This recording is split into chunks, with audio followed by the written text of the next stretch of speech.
बिस्मिल्लाहिर्रहमानिर्रहीम।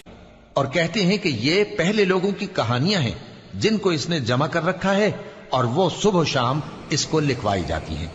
कह दो कि इसको उसने उतारा है जो आसमानों और जमीन की पोशीदा बातों को जानता है।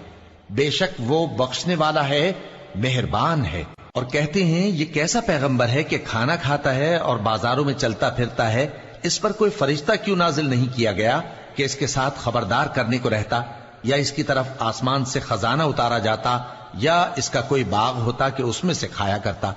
और जालिम कहते हैं कि तुम तो एक जादूज़दा शख्स की पैरवी करते हो। ऐ पैगंबर, देखो तो ये तुम्हारे बारे में किस किस तरह की बातें करते हैं, सो गुमराह हो गए और रास्ता नहीं पा सकते।